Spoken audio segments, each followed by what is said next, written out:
માત્ર સત્તામાં આવીને ચૂંટણી લડીને સત્તામાં આવીને માત્ર ને માત્ર સેવા કરવા માટે લોકો ચૂંટણી લડે છે, એટલા માટે તમારે સહકાર આપવાનો છે।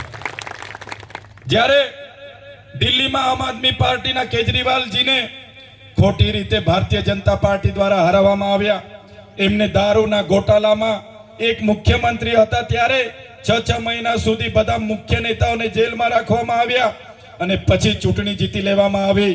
ત્યારે એ જ પ્રકારે ગુજરાતમાં પણ અમારા જેવા નેતાઓને જેલમાં રાખવામાં આવ્યા। ત્યારે ભારતીય જનતા પાર્ટીના નેતાઓ કહેતા હતા કે આ ગુજરાતમાં કોઈ આમ આદમી પાર્ટી નહીં ચાલશે, આ ગુજરાત અમિત શાહનો ગઢ છે, આ ગુજરાત નરેન્દ્ર મોદીનો ગઢ છે। મને કહેતા ગર્વ થાય છે કે ગુજરાતમાં આમ આદમી પાર્ટીના 6500 ઉમેદવારો આજે ચૂંટણી લડી રહ્યા છે। આમ આદમી પાર્ટી એ કોઈ માત્ર ચૈતર વસાવાની, ગોપાલ ઇટાલિયાની, ઈસુદાન ગઢવીની કે અરવિંદ કેજરીવાલજીની માત્ર પાર્ટી નથી।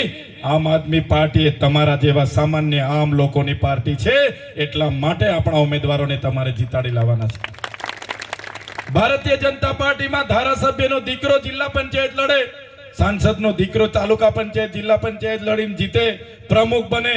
આમ આદમી પાર્ટીમાં તમારામાંથી આવેલા લોકોને અમે ટિકિટો આપીએ છીએ, તમારામાંથી આવેલા લોકોને ચૂંટણી લડાવીએ છીએ।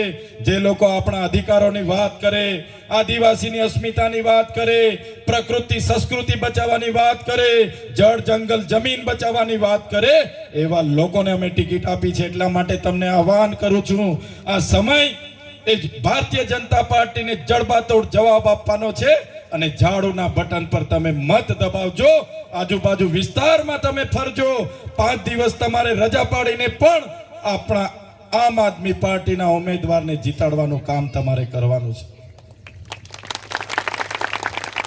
ત્યારે સાથીઓ, આપણા વિસ્તારમાં નેતાઓ આવ્યા, ચૈતર વસાવા આમ છે, ચૈતર વસાવા તેમ છે, ફલાણું છે, ઢીકણું છે। ચૈતર વસાવા તો માત્ર 3 વર્ષથી ધારાસભ્ય છે।